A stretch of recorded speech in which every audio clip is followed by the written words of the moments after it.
tal? Muy buenas noches y bienvenidos a la burbuja de Periodista Digital. Gracias por estar con nosotros, gracias por acompañarnos y bueno, pues como siempre les digo, compartan este vídeo, denle a like, porque así hacemos más grande y más extensible esta burbuja que hoy pues tenemos que contarle muchas cosas. Yo no sé qué es para ustedes la mentira. La mentira siempre ha estado definida como la ocultación de la verdad, como la negación de la verdad, como el decir una cosa que no es, simple y llanamente. Nuestro presidente, como es un mentiroso y no reconoce la condición de mentiroso, que es lo que suele pasar cuando uno tiene un problema de este calibre, pues lo que nos está intentando vender es que no, es que es un cambio de opinión.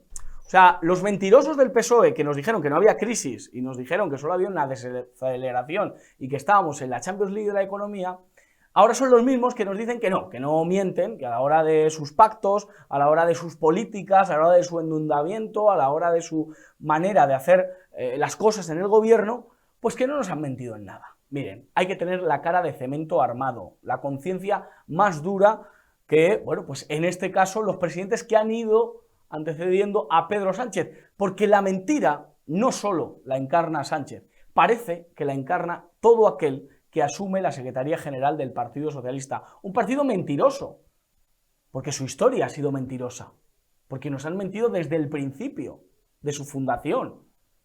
Son un partido que realmente son herederos de una historia criminal que la historia ha ido repasando, no solo ya en los años 30, a los que no me voy a retrotraer, sino la historia en nuestra democracia, en estos 40 años, desde Felipe González y sus mentiras, a los empresarios españoles, a la industria española, al trabajador español, al español en general, con sus acuerdos para entrar en la OTAN, todo mentira, todo falso, a la hora de combatir el terrorismo.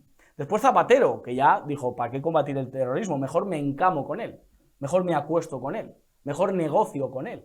Y ya directamente Sánchez, que pacta, forma gobierno, puede llegar a la Moncloa gracias a los pactos con Bildu. Que te vote chapote, Sánchez, te lo vamos a seguir recordando, aunque te duela, aunque esto te duela. Y luego tu socia, que parecéis Thelma y Luis, estáis ante el precipicio, recuerden esa escena mítica, están ante el precipicio absoluto de lo que es España, porque España yo creo que ya, pues como Ortega y Gasset, hay que llamar a reconstruirla. No queda nada de España, la han destruido ya. Yolanda Díaz lo que propone son 20.000 euros para los jóvenes con 18 años, pero ahora nos han explicado que a los 23 va a ser la edad en la que ya pues, los jóvenes españoles van a poder asumir esos 20.000 euros y que en ese proceso, en esos 4 años, pues va a haber un tutor, va a haber alguien, un comisario político, evidentemente, que es lo que les gusta a la amiga de Fidel Castro, a la amiga del comunismo puramente, y eso es la política económica lo que propone. Nadia Calviño lo ve muy mal, pero Yolanda Díaz le encanta. Pero Yolanda, ¿tú no has tenido 18 años? ¿Tú no sabes lo que es darle a un chaval 20.000 euros? ¿En qué lo va a tener? ¿Le vas a asesorar tú? ¿Le vais a asesorar vosotros? Que no asesoráis ni a vosotros mismos ni a vuestro propio partido. Sois una auténtica vergüenza. Os estáis riendo de la gente. Y el chiste os va a salir muy caro, ¿eh? Yo espero que el 23 de julio haya una respuesta sincera. Y por último, los pactos del 28M me tienen anodadado. A ver, que me explique alguien en Génova, que me explique alguien del Partido Popular qué problema hay en pactar con Vox. ¿Qué problema hay? Que me explique, por favor, que vengan los Bendodos, que vengan los Feijóos, que vengan todos estos gurús, que vengan las Guardiolas y me expliquen a mí por qué hay un problema en pactar con Vox. ¿Qué ha pasado en Valencia para que todo haya podido salir bien, para que haya un acuerdo, para que haya un gobierno que deje atrás las políticas de Puig y de toda su banda? ¿Por qué en Baleares ha habido un acto de solemnidad y se ha podido llegar a un acuerdo y el español se va a defender en Baleares? ¿Por qué en Extremadura, a pesar de Guardiola y de sus guardiolerías, pues se ha podido también llegar a un acuerdo? ¿Y por qué en Cantabria eligen a Revilluca? Eligen al del puro en medio de toda la crisis del COVID. Eligen al de la corrupción, porque está acreditada, y no quieren levantar alfombras. ¿Por qué en Aragón eligen a Guitarte, a Tomás Guitarte, el de Teruel existe? El que aupado con la ETA y aupado con Esquerra llevaron a Sánchez a la Moncloa. ¿Por qué es mejor Guitarte y Revilla que Abascal o que todas las gentes de Vox? Por favor, ¿hay alguien en Génova? ¿Hay alguien ahí? Llamo al timbre. Tengo que ir allí a preguntároslo. Por favor, que alguien me lo explique porque yo no lo entiendo y me voy a volver loco. ¿Alguien que nos lo puede explicar? No desde la sede de Génova, evidentemente, pero sí desde el punto de vista de Vox, es José María Figaredo, el que ha sido esta legislatura portavoz adjunto del partido en el Congreso de los Diputados y que aspira a ser diputado por su querida tierra Asturias. José María, ¿cómo está usted? Muy bien, Josué, ¿tú qué tal? Pues bien, bien, aquí te veo con fuerza. Un programa. Sí, siempre hay que tenerla, hay que tenerla. Siempre. Es que si perdemos la fuerza nosotros, imagínate la gente que está ahí trabajando hay que pelear. y empujando. José María, ¿qué es para ti la mentira? Perdóname que te tutee, si me lo permites. Sí, no es tanto el qué es la mentira, sino quién es el mentiroso. Aquí los mentirosos son los que vienen y dicen, no, nosotros protegemos a las mujeres, pero sin embargo sueltan a los violadores. Y ya a su vez, sin embargo, señalan a otros de atacar a las mujeres. O sea, es la hipocresía elevada a la enésima potencia. Los que dicen defender la industria, pero realmente están sistemáticamente poniendo palos en la rueda de la industria, sea con la cuestión de las emisiones de CO2, sea con los precios de la energía eléctrica, sea con el cobro de los peajes de acceso a los sistemas de distribución. Y sin embargo ellos acusan al contrario de atacar a la industria. Aquellos que atacan a la libertad individual, bueno, con cierres inconstitucionales, nos encerraron en nuestras casas en un proceso que fue declarado por el Tribunal Constitucional como algo inconstitucional, una normativa ilegal. Y sin embargo ellos, los que han sido condenados por encerrar a España de forma inconstitucional, se atreven a señalar a otros, a Vox en concreto, y marcarnos como partido inconstitucional. Se atreven ellos, los que han sido condenados precisamente por aprobar normas inconstitucionales. Esos son los mentirosos. Los que viven instalados en la hipocresía y en una especie de comportamiento totalmente orwelliano se atreven a señalar a su adversario de aquello que ellos mismos están cometiendo con las manos ensangrentadas, de forma flagrante. Esos son los mentirosos. Y lo que tenemos que conseguir es expulsar no a las personas, no a el partido, sino las políticas del Partido Socialista. Tenemos que conseguir expulsar la mentalidad socialista del gobierno de nuestras instituciones. Esto es lo que tenemos que pelear. Eso es por lo que tenemos o en lo que tenemos que convencer a todos quienes nos escuchen, tenemos que convencerles de que eso es lo que hace falta. Expulsar no a Sánchez, no al sanchismo, sino las políticas de Sánchez. Y eso lo tenemos que conseguir con un Vox muy fuerte. Un Vox muy fuerte que marque el acento en las cuestiones que de verdad importan. Llevas años en el partido Vox. ¿Cómo notas la demonización de Vox en este momento? Yo, de verdad, me cuesta mucho en mi entorno ver cómo pues, personas dicen, no, es que, mientras como ponías el ejemplo, el Partido Socialista suelta violadores, pues Vox es el partido violento y el partido malo con las mujeres, mientras Vox defiende a todo tipo de persona, Vox es el partido que está contra los gays, que está contra las personas LGTBI. ¿Cómo explicar esto? Es muy interesante porque en Asturias, yo soy diputado por Asturias y bueno, se da una situación muy clara, muy concreta. El otro día nuestro concejal en Gijón hemos los tres partidos de, bueno, Foro, PP y Vox, hemos entrado en el gobierno. Nunca se había conseguido expulsar al PSOE, o Gijón tradicionalmente era socialista, y de repente la conjunción de tres fuerzas de espectros diferentes, hemos obtenido más votos que la supuesta derecha jamás en la historia. Se expulsa al Partido Socialista. Bueno, pues bien, ¿qué hace la izquierda radical? Reacciona contra Vox. Tanto que a uno de nuestros concejales llega a un bar y le dicen, a usted no le servimos, a ti no te servimos. En realidad le trataron de tú. A ti no te servimos. Él educadamente se fue.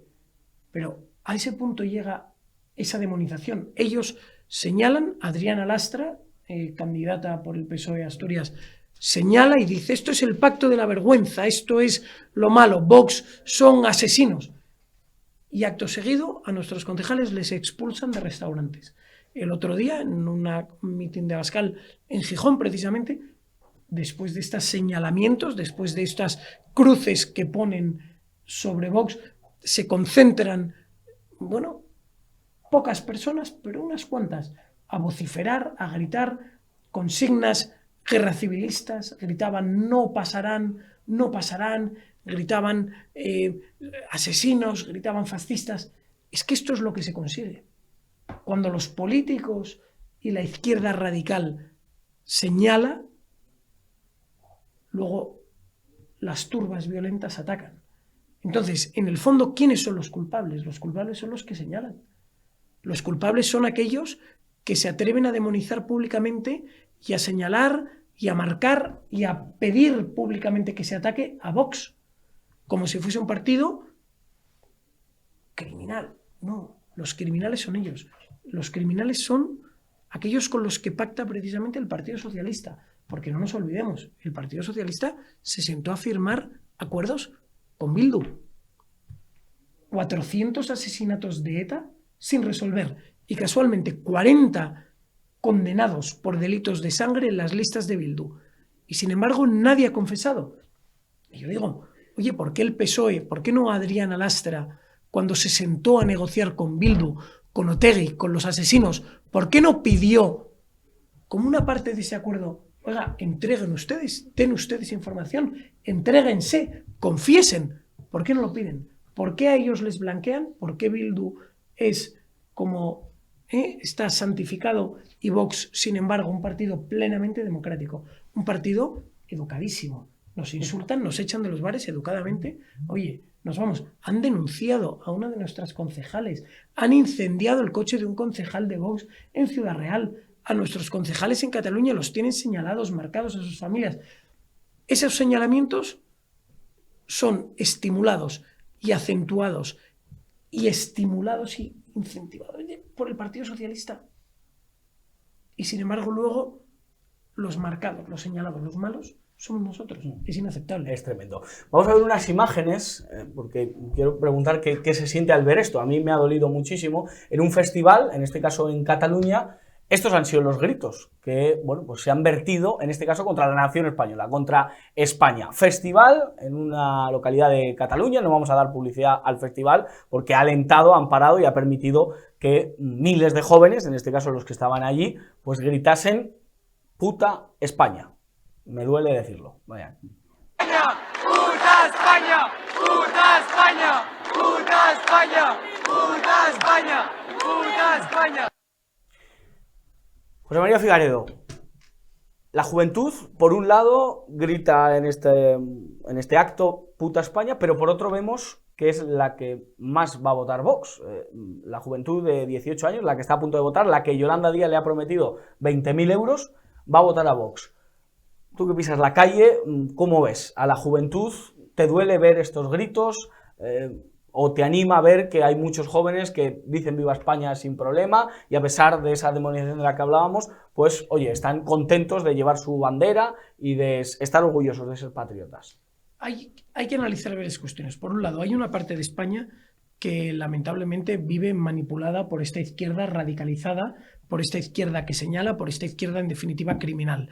Y estas personas, en el fondo, no son más que víctimas de este sistema. Pues eso, estas personas que se congregan en Gijón y nos llaman fascistas, son en el fondo víctimas de la manipulación que la izquierda, con todos sus terminales políticos, mediáticos, sindicales, van imprimiendo en la sociedad. Frente a esto, hay una porción de la sociedad, los jóvenes son una porción muy alta dentro de estos, que son rebeldes, que disienten con esta opinión que los medios mayoritarios impulsan. Disienten y dicen, oye, Vox es un partido que defiende que al pan pan y al vino vino. Vox dice que a quien quiera trabajar, a quien esté dispuesto a trabajar, puertas abiertas. Vox dice que a quien sea un vago redomado, patada en el culo, en todos los aspectos. Si tú estás dispuesto a esforzarte, Vox te dice que tienes que tener oportunidades. Nosotros creemos desde el partido, lo hemos dicho en innumerables ocasiones, que hay que favorecer la creación de familias. No se puede permitir ni tolerar que un joven en España, por recursos económicos, no se permita tener una familia. Hay que estimular las familias, hay que estimular la natalidad y en la medida en la que hemos podido, lo hemos Lo hemos hecho, lo hemos aplicado en Castilla y León con medidas muy sencillas. Muy sencillas. Hemos tratado de favorecer la natalidad. Hemos tratado de favorecer que quien quiera pueda tener hijos. Quien quiera, quien esté dispuesto. Lo mismo hemos pensado o tratado o hecho con el mundo rural. Aquellos agricultores, los que sacan adelante España, necesitamos poner en su favor todos los recursos disponibles. Necesitamos ayudarles, necesitamos permitirles que trabajen. Por ningún concepto o bajo ningún concepto se puede hacer lo que está haciendo ahora el gobierno de España, que es básicamente estimular la desaparición de la agricultura en España. Favorecer, en definitiva, la subvención a la agricultura intensiva en Marruecos. Favorecer, en definitiva, la agricultura, por ejemplo, de los frutos rojos en Marruecos que compiten directamente con nuestros frutos rojos de Huelva. Que vengan parlamentarios alemanes a examinar y a fiscalizar nuestros cultivos en España. Atacar al regadío en España. Son cuestiones que son de mero sentido común. Tenemos que favorecer a los trabajadores en España. A los trabajadores. A quienes quieran trabajar. Ahora bien, quienes quieran, como decimos, venir aquí a vivir simplemente de subsidios, no se puede permitir. Y no nos confundamos. Porque esto en Asturias afecta muchísimo. Los pensionistas de la minería, por ejemplo, los pensionistas en general, los jubilados en España, son sagrados para Vox. Pero no es que sean sagrados, es que esas personas lo que no pueden hacer es permitirse ser confundidas por el socialismo, que viene y dice, dependen ustedes de mí. No es así. Nuestros jubilados, nuestros pensionistas, dependen de sí mismos porque se han ganado su pensión y su jubilación con el sudor de su frente. Tras trabajar durante 35 años, cobran la pensión digna correspondiente. Es que esa es la clave de España. ¿Y Vox le va a dar 20.000 euros a los jóvenes que cumplan 18 años? ¿O que luego se haga efectiva a los 23? Vamos a ver, es que eso que propone la señora Díaz es absolutamente ridículo. Es una estafa. Es en definitiva una forma de soborno para tratar de comprar el voto. Lo mismo que el Interrail gratis que propone Pedro Sánchez para intentar hacer que la máxima cantidad de jóvenes no estén en España el día de las elecciones. Es en definitiva una especie de soborno soez en el cual no podemos caer. Nos duele España, nos duele Francia de alguna manera, ¿no? Somos europeos, lo que se está pasando. Jorge Buxadé escribía un tuit que me llamaba mucho la atención y yo lo he defendido siempre aquí en La Burbuja, no al señor Buxadé, sino lo que decía, un DNI no te puede dar la nacionalidad. Es decir, personas que están en Francia quemando las calles, reventándola y diciendo no me siento francés, no sé cómo analizar este panorama. ¿Usted está de acuerdo en ese sentido? Bueno, no es que esté ni de acuerdo ni en desacuerdo. El problema es que una vez que esa situación se ha producido no hay marcha atrás. O sea, estamos hablando de jóvenes franceses de cuarta generación. A esos jóvenes no se les puede retirar la nacionalidad francesa. Es que no tienen otra nacionalidad alternativa. Cuestión diferente es la de aquellos que vienen de fuera, que delinquen en España, que tienen órdenes de alejamiento en España, que cometen delitos sexuales masivos. Ha sucedido. Delincuentes sexuales en España que han atacado de forma que nunca antes en España habíamos visto, resulta que tenían órdenes de alejamiento, órdenes de expulsión desde hace 2-3 años, extranjeros cuya nacionalidad real estaba identificada, que tenían una orden de expulsión desde hace y que nunca se hizo efectiva. Es que eso es a lo que hay que agarrarse, eso es lo que hay que ver, eso es lo que hay que de alguna forma promover, que quien venga a trabajar, quien venga a integrarse, quien venga a colaborar con España, es más que bien recibido, siempre con los brazos abiertos. Ahora bien, el que venga a cometer delitos, el que venga de forma ilegal, el que venga sobrepasando la confianza que España deposita en él, esa persona no puede permanecer dentro de nuestras fronteras. Esa persona debe regresar a su hogar, pero antes de que se produzca una situación como la de Francia. Es decir, en España estamos 10 años por detrás de Francia. Lo que ahora sucede en Francia acabará sucediendo en España, si no lo evitamos, dentro de 10-15 años. Fue muy curioso en la historia ver cómo personas que tuvieron éxito no ganaron luego unas elecciones. Vimos a Lorenzo Sanz en el Real Madrid, ganó 2 Copas de Europa, perdió las elecciones con Florentino. Churchill ganó una guerra, perdió después unas elecciones. La gente no se acuerda tanto de lo que uno ha hecho, sino de lo que propone, de lo que va a hacer. ¿En qué va a cambiar España si Vox llega al gobierno? Una cosa que se le ocurra que diga esto seguro que cambiará si Vox llega al gobierno? Certidumbre jurídica. La ley debe cumplirse, sí o sí. Imperio de la ley. ¿Pero qué es la seguridad jurídica? Que es la base de cualquier ordenamiento jurídico, es la base de cualquier Estado de Derecho. Si usted incumple la ley, usted está fuera del sistema. Pero ahora mismo hay una ley automáticamente. que el PSOE ha cambiado y Podemos. Pero a día de hoy lo que sucede en España es que el incumplimiento de la ley queda impune. Queda impune. Lo vemos.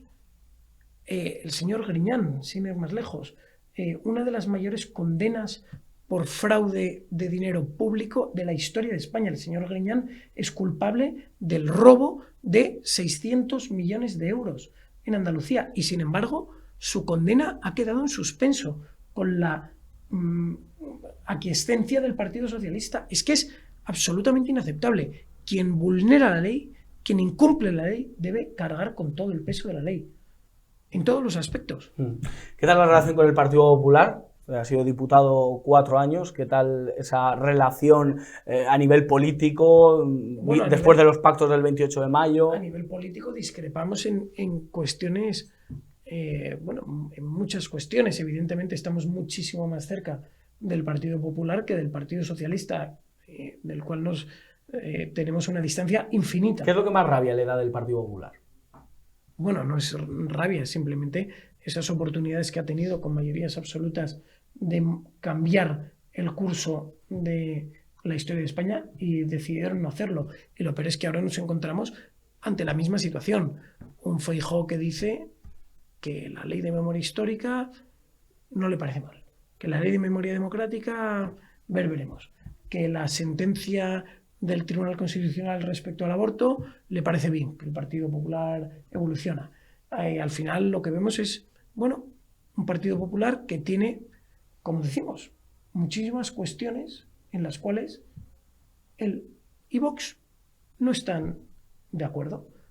Y esa es la clave que los votantes deben comprender o deben ver o deben analizar, que el Partido Popular propone una serie de cuestiones y Vox propone otras diferentes.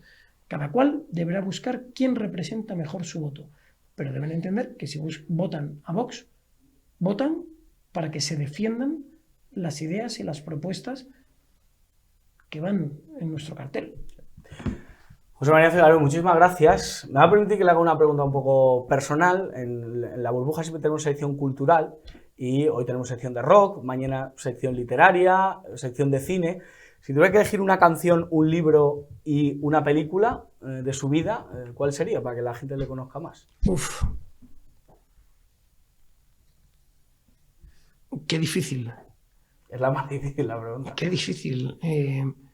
Una canción Sí. feo, fuerte y formal. Ah, de Loquillo. De Loquillo. Qué buena. Un libro, pues yo creo que podría decir Sinué el egipcio. Sí, no, el egipcio, muy bueno. Muy bueno. Sí, sí. ¿Y qué era el otro? Y otra, una película. Una película, Centauros del Desierto. Centauros, no la he visto. Uy, buenísima. ¿Sí? Buenísima. Pues hay que verla. Ahora en campaña no hay mucho tiempo para verla. Bueno, hombre, pero cualquier noche sacas tiempo de sobra. Seguro. Sí. Señora Figaredo, muchísimas gracias por estar en La Burbuja de Periodista Digital. Ánimo en esa campaña. Hará turné de viajes, ¿no? Para Asturias. Bueno, yo voy a procurar estar en Asturias. Estaré allí instalado con los niños y todo, tratar de compaginar la paternidad moderna con la campaña política y, bueno, soy muy optimista. Asturias la veo bien. La veo bien. Hay hambre de Vox. ¿Seguro? Sí, sí, sí. José María Figaredo, gracias por estar en La Burbuja de Periodista Digital. Gracias. Y después de la entrevista, tiempo de tertulia aquí en La Burbuja de Periodista Digital. Pedro Luis Pedrosa, ¿qué tal? ¿Cómo está usted? ¿Qué tal, don Josué Cárdenas? Acostumbrado a verle en traje, le vemos hoy. Hoy me pillaste. ¿Viene de jugar al golf? Hoy me pillaste con el pie cambiado. Ah, muy bueno. Pues es que me siento en ambiente con este calor de mi época trabajando en el puerto de Puerto Cabello. Claro, y se siente usted como en casa, entonces pues uno en casa pues está bien. A veces echo de menos un poco más de fresco. David Sandoval, ¿qué tal? ¿Cómo está usted? Muy bien, muchas gracias. Esta es la burbuja de verano, ¿no? La burbuja de verano, claro, ya. Es una nueva temporada. con el Te Corte echa muy Inglés. buen jabón porque con el calor que hace para que aguante la burbuja. Efectivamente, pero sigue aguantando. Pero Luis Pedrosa, le pregunto directamente, ¿qué haría usted si con 18 años le dan 20.000 euros? Mira, con 18 años uno no tiene el criterio. Chillen, chavales, no me interesa. No tienes el criterio para utilizar 20.000 euros. Y de verdad, o sea, en aquel entonces yo me hubiese comprado un coche. Así, tú me dices ahorita, cuando yo tenía 18 años, lo primero que hubiese hecho es comprarme un coche. Claro. No creo que hubiese... Ojo, en mi época tampoco había esa cosa que hay ahorita que llaman startups y ese tipo de... Pero me hubiese comprado un coche. David Sandoval, con 20.000 euros, con 18 años, ¿qué A te ver, hubieses comprado? Yo te cambiaré la pregunta porque... ¿No te gusta mi pregunta? Sí, ¿No te gusta mi pero, trabajo? pero sí es interesante lo que estamos hablando de esta medida que lanza un candidato que no es un tema económico, es un tema puramente de relato, ¿no? De posicionar posicionarse ella como la que se preocupa por los jóvenes, como la que está con los emprendedores, como la que da una solución concreta para un tema, o sea, y además lo acompaña con, no es justo que hay algunas personas que no puedan emprender porque de familia no tienen dinero para emprender, o sea que hay un relato detrás de todo de esto, ¿no? Que puede ser algo que no se pueda conseguir, o sea, que pueda ser una medida ineficaz o una medida que no sea realizable, pero ella ya lo ha comunicado. Entonces, me sorprende y me parece que ella está haciendo su trabajo en ese sentido, ¿no? De dar propuestas y presentarse como la candidata propositiva, ¿no? En estas elecciones, la verdad que está habiendo pocas propuestas. Está habiendo entrevistas, por ejemplo, Pedro Sánchez, hoy ha ido Ana Rosa Quintana. Él dice que él nunca ha mentido, que lo que ha hecho es cambiar de opinión. Y se refería mucho a los hechos. Que me extrañó que De los apóstoles. Que Ana Rosa Quintana no, cuando le refutaban, no le dijese, ya va, presidente, estos son hechos. Porque él apela retóricamente a los hechos, y los hechos es que David hablaba del relato, es que España vive un relato. El cuento y la realidad son cosas distintas. Entonces, lo que crea, sin duda alguna, yo me ceñí a responder qué haría yo con 20.000 euros teniendo 18 años, pero lo que estamos viendo es la España del cuento, de vivir del cuento. El cuento que monta Yolanda Díaz con que ella, pobrecita, montó un despacho profesional pidiendo un préstamo y entonces ella lo que hace es transmitir una sensación de empatía con esas pobres personas que recién llegan a la mayoría de edad y quisieran emprender. No han hecho ningún curso. Eso es, estoy seguro, de que eso es un invento made Iván Redondo. ¿Ok? Que es Sigue el alma de Iván Redondo por ahí, el ánimo, supuesto, pululando. Mira, Iván Redondo, al día siguiente de ser despedido de Moncloa, dio una entrevista en el programa Espejo Público, y dijo que le llamaba muchísimo, que le atraía la figura de Yolanda Díaz. Y en ese momento yo dije, este tío está trabajando con... Y lo que vimos esta mañana con Pedro Sánchez fue la construcción del relato de Leónidas. O sea, el héroe que se ha sacrificado y es víctima de las flechas de unas hordas dirigidas por Jerjes que él identifica como la ultraderecha política y mediática que se han metido con su mujer, que él sí tenía pruebas de que Rajoy tenía unos SMS defendiendo un corrupto, que él es un... Y ojo, el corolario. Yo soy un político limpio u honesto, no sé cuál fue. Limpio. Soy un político limpio. Es que, de verdad, o sea, esto es de cachondeo. No, tiene, vamos, las manos manchadas de sangre y todo manchado de sangre por sus pactos. También decía David en esta entrevista que el 90% de los medios de comunicación son conservadores y que están contra él. Yo lo que observo en el panorama mediático es que contra Pedro Sánchez estamos 4 y el del tambor. Yo es lo que veo. Sí, Manolo. sí, claro. Manolo, el del bombo, efectivamente. No, claro, a ver, y esto lo ha dicho en casi todas sus entrevistas, ¿no? Desde que empezó esta tournée, este recorrido por todos los medios de comunicación, que además previamente ya se ha encargado de que de concertar por dónde van a ir las entrevistas. Pues sí, o sea, él tiene ese relato de que los medios están en contra. ¿Por qué? Porque son los medios que le han sacado pues, sus mentiras, lo del fracaso de la ley sí, lo de los pactos con Bildu, o sea, es decir, que han sacado todas sus políticas. Entonces, ante eso, ante que los medios han sacado todo lo malo en su gobierno, su relato son conservadores. Vamos a ver un vídeo, de verdad, lo hemos visto en la entrevista con José María Figaredo, pero a mí me da mucha pena ver a nuestra juventud, en este caso, en un concierto, pues a grito pelado, gritando puta España, propios españoles, o sea, chavales españoles que yo no sé qué escucharán en su casa o por qué le han cogido ese odio a la nación que les ha albergado, y que yo estoy aquí con dos personas, una peruana y otra venezolana. Yo no sé si... Bueno, vamos a ver el vídeo y ahora os lo pregunto, pero vamos a ver el vídeo de nuevo. ¡Puta España! ¡Puta España! ¡Puta España! ¡Puta España! ¡Puta España! ¿Se imaginan en un concierto de, no sé, el Puma en Venezuela, gritando puta Venezuela, con todo el respeto? No, en lo absoluto, de hecho. Y el Puma probablemente, de hecho, ya fue a dar un concierto a Venezuela. ¿Sabes que le hicieron un trasplante de ambos pulmones? De cosas que puedes hacer con pasta. Yo te decía que por cierto, creo que tuvo bastante recorrido esa entrevista que me hiciste en Los Cancelados, que había una España complejada. Y el proceso ese ha sido sistemático y deliberado. Se profundiza con Zapatero, pero comienza con el propio Felipe González. ¿Okay? De que tú citaste a Alfonso Guerra. A España no la va a conocer ni la madre que la parió. Pues eso es lo que vemos ahí. España, y en particular con estas provincias, con estas comunidades autónomas, Cataluña, País Vasco, es como el padre que le da una mesada al hijo.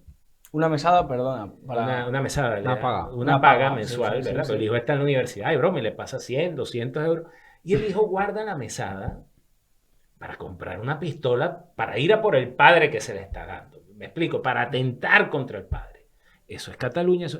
Y entonces tú ves estos jóvenes pobrecitos, alienados, y de ahí salen los tíos estos que llegan y se paran en la tribuna de oradores de las Cortes Generales y dicen: es que yo no soy español, es que a mí me entra lo que usted dice por aquí y me sale por el otro lado. Y yo no quiero dejar escapar una cosa sin ánimo de extenderme, que los medios de comunicación conservadores, no veas el medio, ve quienes van a los programas prime time de tertulias, llámese La Hora de la Uno, el programa de Ana Rosa, Espejo Público, Al Rojo Vivo, Todo es Mentira. ¿Quién? Esther Palomera, Ana Pardo de Vera, Carlos Cue, Fernando Garea. Seguimos enumerando. Y todos se rotan y van de un canal a otro. Esos tíos son conservadores. De verdad, los redactores de Público, la directora de Público, Ana Pardo de Vera, es conservadora. Carlos Cue, el sicario del país, el que agarra y le pone la mira a uno y empieza a escribir sobre ese. Esther Palomera, que el hijo es dirigente del PSOE, bueno, despedida de ABC, de La Razón. De La Razón. La otra, Verónica Fumaral. Esa gente crea opinión conservadora. Es que hay que tener el morro muy duro para hacer esa afirmación. No. Además, en El Hormiguero, el mismo Pablo Motos decía que sus tertulianos, la mayoría habían votado al PSOE. O sea que... Sí, es tremendo. ¿En Perú podría darse este fenómeno de puta Perú, puta Perú? No, porque, a ver, es que también esto es muy sorprendente cuando vienes de fuera y a la gente nos sorprende mucho que aquí hay regiones y hay cultura de antipatriótica, ¿no? O sea, eso es una cosa muy rara porque vas por varios sitios en el mundo y nadie reniega de su patria, ¿no? Porque al final el amor a la patria pues es el amor a tus padres, es el amor al sitio donde te ha visto nacer, es el amor a lo tuyo, ¿no? Pero también es verdad que todos estos, y yo conozco por ejemplo en Navarra, vienen, o sea, es como en la juventud hay décadas de adoctrinamiento y que hacen que esta gente vea como culturalmente transgresor ser independentista, ser anti-español, ser tal. O sea, es un poco, es el daño que ha hecho la educación en manos de la izquierda, es el daño que ha hecho la ideologización del separatismo, ¿no? Como partido electoral, ¿no? Como electoralismo. Es muy curioso y es tremendo porque, claro, esto no solo viene de un adoctrinamiento de muchos años en las escuelas, eso también viene de unos padres que votan a una serie de partidos, una sociedad en la que ser español, ¿por qué suena tan rancio? ¿Por qué nos hemos creído eso de que España, no sé, huele a algo antiguo, huele a, no sé, al botafumeiro de la Semana Santa y ese tipo de cosas? Mira, yo te voy a hablar, por cierto, ahora que hablas del botafumeiro, aquí se extendió como que una equivalencia, ¿no? Franco católico igual iglesia mala, y entonces ataquemos a la iglesia. Y yo escucho a esta gente que yo siempre hablo de ellos porque creo que tienen una enorme responsabilidad en todo ese proceso de adoctrinamiento, de avergonzamiento de la sociedad española, que te hablan de la iglesia y del catolicismo como algo anticuado y broma, y te dicen el Estado es laico, sí, pero una cosa es el Estado y otra cosa es la nación y la identidad nacional, que está íntimamente ligado con estas cosas que son propias de... Te iba a hablar de que muchos venezolanos, con quienes me relaciono ya estando aquí en España y que están aquí en España, se asombran. O sea, nosotros también fuimos a la escuela en Venezuela y entonces Bolívar, libertador de 5 países, Venezuela, Colombia, Ecuador, Perú, que Perú no lo cree, ¿no? Perú es con San Martín la cosa. Y Bolivia y tal, y que desafió al imperio. Y cuando estos paisanos míos llegan acá y empiezan a conocer España y empiezan a conocer la historia, dicen, tío, es que nos han engañado. Es que qué maravilla. Mira, esta gente tiene historia de verdad. Esta gente tiene un legado que cuidar. Y precisamente lo que han hecho es desvincular a las nuevas generaciones de españoles de ese legado y presentárselo como algo grotesco y profundamente antilibertad. Que de paso es muy mezquino pretender juzgar los siglos XV, XVI, XVII con estándares del siglo XXI. El presentismo famoso. Para acabar, pactos PP-Vox. ¿Por qué no se ponen de acuerdo? ¿Por qué el PP, en lugar de pactar con Vox, fácil y sencillo para toda la familia, que dirían en los programas de televisión, pues se pone a pactar con Revilla, se pone a pactar con el de Teruel Existe, se pone a poner complicaciones en Murcia? Bueno, la estrategia del PP es de que ellos pactan con todos, ¿no? O sea, con todos que no sean Bildu, que no sean partidos en los que moralmente pactar estaría mal. Esa es su estrategia, entonces un poco no se van a salir de ahí, es decir, ellos pactan con Vox porque tienen que pactar con Vox, pero pactan también con Revilla, pactan tal, le dan el voto al PSOE en Barcelona, es decir, está dentro de una estrategia, ¿no? Ahora, lo que sí penaliza, lo que penaliza al votante de derecha es que el pacto con Vox sea tan complicado, es decir, tanto el votante del PP como el votante de Vox vota a estos partidos para que se vaya Sánchez, para que haya un cambio de políticas de izquierda, ¿no? Y la complicación de ellos en no pactar, pues sí es muy mal visto, ¿no? Y hemos visto cómo la campaña que iba a cuesta arriba para Feijóo se le ha complicado por el desastre de Extremadura, ¿no? O sea, en la estrategia ellos pueden tener la que quieran, pero lo que no pueden hacer es lo que hicieron en Extremadura, que fue entregarle la mesa del Congreso, del Parlamento a la izquierda, ¿no? Eso fue terrorífico, ¿no? ¿Por qué PP y Vox no se pueden poner de acuerdo? Yo creo, yo te lo dije también en Cancelados, yo creo que el PP es, si usted quiere votar izquierda y derecha, si quiere votar socialdemocracia y conservadores, usted vote a la socialdemocracia en el PP y vote a los conservadores en Vox. Y esto obedece a algo aún superior, que es la imposición de una agenda, que no vamos a ir muy lejos, que digamos que proviene de Bruselas, y Bruselas sabe que los ejecutores de esa agenda están bien representados tanto en el PSOE y sus pactos como en el PP. Pero el PP y sus pactos eventuales con Vox ya puede empezar a preocupar a Bruselas. Le pueden mandar a decir, mira, De hecho, son unos loquitos. No te juntes con eso. Entonces, claro, Feijóo se ha inventado una matemática electoral.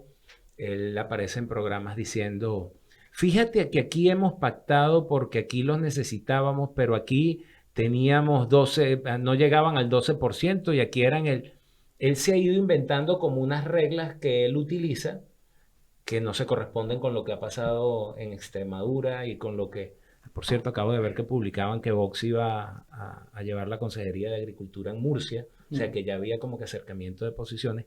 Creo que hay un clamor popular que les dice, hombre, lo natural es que ustedes se junten. Veamos si el muy socialdemócrata Partido Popular tiene la voluntad de terminar de hacer lo que debe y no lo que quiere hacer. Un clamor popular que se contradice con el clamor mediático del que antes hacíamos referencia, un clamor mediático que ante el asesinato de una mujer en su puesto de trabajo, una trabajadora, pues han dicho tales cosas como muere una mujer, como si, yo qué sé, el puñal se le cayera durante varias ocasiones en el pecho, no sé, una auténtica vergüenza. Ha habido un individuo que se está intentando descifrar quién es, y a mí no me da miedo. O sea, si hay que decir que es magrebí porque es magrebí, es magrebí. Es que no hay que tenerle miedo a la realidad, y miedo a las noticias, y miedo al periodismo. Y por lo tanto, hay que denunciarlo. Esta mujer ha sido brutalmente asesinada, y la que se está montando en Francia por un delincuente, porque ese chaval era un delincuente, y que aquí no digamos ni mu ante una persona que en su puesto de trabajo, en su sagrado puesto de trabajo, le haya cambiado la vida para siempre a todos sus familiares y a ella, evidentemente, a mí me parece deleznable, y desde aquí lo denunciamos. David Sandoval, muchísimas gracias por estar con nosotros. Pedro Luis Pedrosa, gracias por estar en La Burbuja. A sus órdenes siempre. Y como siempre, cada martes acabamos nuestra burbuja con la sección de rock, sección de música, con el gran Raúl Echancar. ¿Qué tal? ¿Cómo estás? Muy bien, encantado de estar aquí en La Burbuja contigo, como siempre. ¿Qué te ha parecido el gusto del diputado eligiendo a Loquillo y fue fuerte y formal? Bueno, cada uno tiene su gusto, no sé. A mí, Loquillo... ¿Se te queda corto? No, a ver, aquí a nivel nacional entiendo que es un gran artista, pero no es de los artistas que a mí más me llaman la atención, la verdad, pero bueno, cada uno tiene sus gustos. Pero vamos a hablar de alguien que sí que llama la atención. Pues hombre, sí, desde luego, aunque haya mucha gente que a lo mejor no lo conozca, porque conozca a otra gente del grupo mucho más, a los que viven, pero sí, esta persona es un icono de lo que es la música del rock. ¿Y es? Brian Jones. Brian Jones, absolutamente. Y además, pues... Ahí le tenemos. Tiene el nefasto honor de ser el primer chico que murió del Club de los 27, este famoso club, pues... Esa edad fatídica, sí, esa edad pues, en la que, bueno, pues además ayer, 3 de julio, se conmemora... Sí, en el año 69, ya pues mira, va a pasar 54 años y bueno, pues es una persona de la que pues todavía la gente que le gusta mucho el rock clásico pues se acuerda. Es verdad que a lo mejor hoy en día la gente más joven, así como tú, pues... sí tienen un concepto claro de los Rolling Stones, pero a lo mejor se les olvida que hubo una época en la que había otro miembro del grupo que por supuesto era incluso más importante que Mick Jagger y Keith Richards. O sea, es que el verdadero líder del grupo al principio era este hombre. Fíjate, lo vamos a explicar. Ayer también fue el aniversario de Morrison, de quien hemos hablado en este programa, también del Club de los 27, Sí. que murió en el año 71. Y vamos a hablar de Brian Jones, porque yo creo que a pesar de, como Claro, muy bien has explicado, Brian... es una persona que ha quedado en la historia. Sí, pero como ya se murió hace llama mucha mucho y atención. esto pues a lo mejor parece que la gente no se acuerda y relaciona más la imagen lógicamente de los Rolling con Mick Jagger o Keith Richards, pero hay que reconocer que cuando esta banda se forma, la banda la forma él, ¿sabes? El que pone un anuncio en un periódico y reúne a los músicos es él, o sea, es un miembro fundador con Mick Jagger, Keith Richards y Ian Stewart, que es un pianista que desde luego merecería también una parte, un hombre que ha estado desde el principio y tampoco se le ha llegado nunca a reconocer. Pero es el que además le pone el nombre al grupo. O sea, él se dice que bueno, pues que iban a tocar un concierto, ¿no? Estaban ahí cuando estaban empezando y les pidieron, estaba él porque era el que gestionaba, hacía de manager, fundó el grupo, la música que se tocaba. porque toda esta influencia del blues vino dada por él. Pues decían que cuando el primer concierto, pues le pidieron el nombre del grupo y rápidamente pues le viene a la cabeza un disco de Muddy Waters, una canción que se llamaba Rolling Stone, y pues mira, de ahí, o sea, no solo funda el grupo, sino que le pone el nombre. Porque, uno de los grupos más míticos de la historia. claro, hay que decir que él pues también, él lo que era un fanático del blues, ¿sabes? De artistas pues esto como Muddy Waters, el Mol James. De hecho, él al principio se hacía llamar el Mol Louis, ¿no? En homenaje a él, Willie Dixon, Howlin' Wolf, o sea, todos estos artistas pues, negros, ¿no? Del rhythm and blues y del blues. Y era el que además, pues un hombre que yo no sé cómo decirte, este chico con 20 años comparado con Mick Jagger y Keith Richards, ¿sabes? Mick Jagger y Keith Richards eran unos provincianos o eran unos chiquillos de papá, mientras este hombre con 20 años ya andaba por los clubs de blues en Inglaterra, ya tenía 2 hijos ilegítimos, no tenía un trabajo fijo, mientras que a lo mejor Mick Jagger y Keith Richards casi tenían que pedir permiso todavía para llegar a casa, ¿sabes? Entonces, O sea, que era un rockero de sí, verdad. sí. Mira, Bill Wyman, que fue el bajista, siempre lo dijo, que si hay alguien que representó la vida de un rockero, y era él. Además, él ya se codeaba en locales de estos de ambiente, incluso con músicos como Jack Bruce, que luego formaría Cream. Y bueno, pues esto, él además también se le atribuye un poco pues como el ser el primer guitarrista inglés en tocar en la guitarra slide, ¿sabes? Una guitarra que está influenciada por el blues, que se toca pues digamos con una especie de tubo de metal en el dedo y le da un sonido muy bluesero. Por eso, pues no sé, al principio ya te digo, todos los años, todo al principio de la banda, pues es el que la lidera, el que la impone, y ya te digo, yo eso sin cantar, o sea que era algo increíble. De hecho, además, pues son los primeros discos de los Rolling Stones, pues hasta el tercer o cuarto disco por ahí no son composiciones suyas, son todo versiones de artistas del blues, y de ahí la importancia que tenía este hombre, Y ¿sabes? con él fue más los Rolling que nunca. No, a Con ver, su ausencia.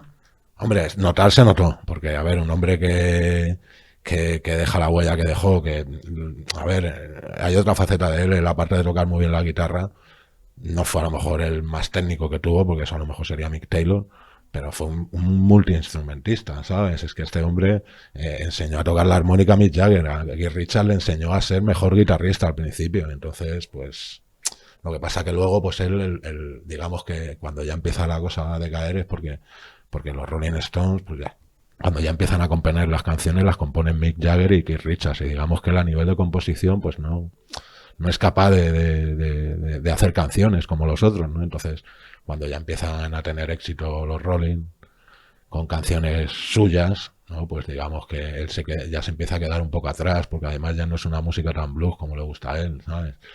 De hecho, cuando llegan y hacen Satisfaction, pues él se dice que en directo a veces, ¿no? Pues la rivalidad que tenía con Mick Jagger, que se ponía a tocar Popeye el Marino, ¿sabes lo que te quiero decir? ¿Sí? Sí, y bueno, pues él, digamos que a partir del año 65, que es cuando empiezan los Rolling a hacer sus canciones, él deja un poco de lado el tema de la guitarra, pero es cuando empieza a dar al grupo un toque pues no sé, de virtuosismo y de exquisitez, porque lo que hace es tocar todo tipo de instrumentos. El hombre, pues todos los instrumentos del aire, o sea, saxofón, luego marimbas, el melotron, el sitar, el dulzain, o sea, lo que hace es poner esas notas de color en las canciones que hacía que cambiara toda la canción, ¿sabes? Yo, por ejemplo, la primera canción que les dan, que graban los Rolling, que se la dan los Beatles, que se la de Wanna Be Your Man, pues él la pasa por el tamiz de la guitarra slide y la cambia en The Last Time, que es la primera que compone Mick Jagger y Keith Richards, pues saca los riffs. Luego, pues qué te diría, el Pain in Black, sale el sitar. Dime si no reconoces en esa canción, si en esa canción sin el sitar sería totalmente distinta. El Under My Thumb, una canción que la cambia con una marimba, ¿sabes? Con una especie de xilófono. Pues en vez de ser, digamos, el instrumento más fuerte de una canción suele ser la guitarra, pues él con el toque de una marimba es capaz de cambiar pues toda la historia de la canción, el Dulzain, el 2000 Years, Ya te digo, su última contribución importante con la Guitar Live, el No Expectation, o sea, un hombre que cualquier instrumento que se ponía a tocar lo dominaba, ¿sabes? Entonces, digamos que sí, o sea, fue alguien además muy importante, porque incluso cuando ellos sacan Satisfaction y se van a Estados Unidos, que es lo que le abre las puertas, pues digamos que el que verdaderamente, incluso él allí, ¿sabes? El que más famoso se hace es él. Y luego, pues eso, encima fue muy famoso también la relación que tuvo con Anita Pallenberg, que eran los dos rubios que además pues eran los rubios que más de moda estaban en el Swing in London, ¿sabes? Eran, pues eso, los dos rubios de moda y luego, pues fue la chica que le quitó Keith Richards, ¿sabes? O sea, después de 2 años, pues se fue con Keith y digamos que pues, todas estas cosas, ¿no? El desplazamiento de que él ya no era, pues esto, los duelos de egos, de que él no era el importante, pues esto, el palo de lo de la chica y pues todas estas cosas que él ya también estaba muy, muy consumido, ¿no? Por el tema de las drogas, pues hacen que la banda le echen en el año 69 y le echan en junio o julio y es que a los 15 días es cuando muere, además una muerte también enigmática, es que este hombre lo tuvo todo. Murió ahogado en su piscina en unas muy extrañas circunstancias. Se dice que pudo ser el operario que estaba trabajando allí o que sí tenía, porque padecía de asma, pero también hay leyendas que dicen que, claro, como él ya se había separado de los Rolling, pues que incluso, porque a ver, fue amigo de Jimi Hendrix, los Beatles eran al Rolling que más consideración tenían. De hecho, se puede decir que es el único Rolling Stone que graba una canción con los Beatles, el You Know My Name y Look at My Number, pues le invitan a grabar esa canción, una canción que sería la cara B del single de Let It Be, aunque la grabaran unos años antes, pero toca el saxofón y bueno, pues George Harrison cuando se murió hasta hizo una carta de recordarle.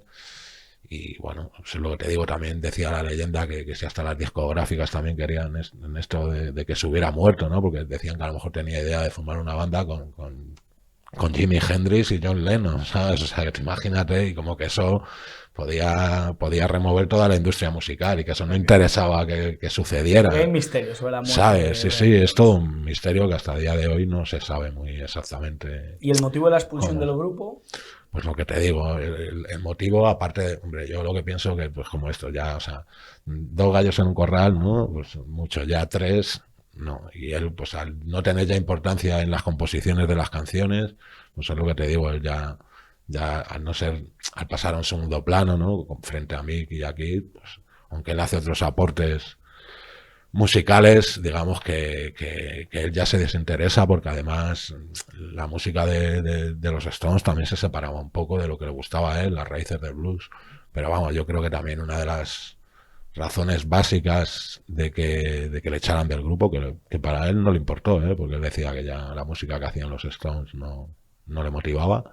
Pero yo creo que una de las razones muy importantes es que él tenía el visado lo tenía cancelado, ¿sabes? Porque como había tenido un problema de que le habían cogido con drogas, pues no podía viajar a Estados Unidos. Entonces era un momento muy importante de la banda que estaba explosionando lo que serían luego las famosas giras de los Rolling Stones en Estados Unidos y que este hombre no pudiera ir, digamos que era como una cadena que el grupo no se podía permitir, aparte de lo que te digo, también te quitas a una gran personalidad, el duelo de egos, y bueno, pues lo que te digo, haces que el grupo pues siga por donde tú quieres, pero vamos, yo creo que ese tema es muy, muy importante, lo del visado.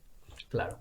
¿Algún tema que nos recomiendes que en el que él sea protagonista? Para mí, además, es una de las canciones que más me gusta de los Rolling Stones. Yo, para saber pues bien lo que te he dicho, ¿no? Lo que supone con un pequeño aporte musical, ¿no? Cómo se puede cambiar una canción. A mí la canción que más me gusta, y ya te digo, es una de mis preferidas de los Rolling, es el Under My Thumb. Y pues ahí es donde te puedes dar cuenta que con una simple marimba sabes cómo puedes cambiar toda la textura de una canción. Y esa capacidad la tenía. Sí, él era ya te digo, un multiinstrumentista y lo que te digo, o sea, una persona que fue hasta capaz de de tocar muchos instrumentos. Es que te puedo decir, la armónica, el arpa, y tal, es que todo lo que se ponía, ¿sabes? Tremendo. O sea, tremendo, sí, Tremendo. Un hombre que pasó a esa canción famosa de Barón Rojo de concierto para ellos. sí. Sí, claro, en la parte integrantes. final sale cuando la parte final, que es por Janis, Lennon, Hallman, Hendrix, Bolan, Bohan, Brian y Moon. Entonces, para que veas el penúltimo, sí, o sea, un hombre, ya te digo, mítico. Además, es como hemos comentado al principio del programa, pues tuvo el desastroso honor de ser el primero en formar el club de los 27, pero vamos. Una vez muerto, los Rolling han hablado bien de él, Mick Jagger y... Sí, vamos, no es que hayan hablado muchas veces de él, porque bueno, pues tampoco yo creo que les ha interesado, pero sí, o sea, el respeto que le han tenido siempre es primordial, porque lo que te digo, es el que forma la banda, el que le pone nombre, y bueno, pues sí, dicen que alguna vez a lo mejor Mick Jagger, que a lo mejor tenían que haber estado un poco más encima de él, porque digamos que pues, a ellos les pilla grabando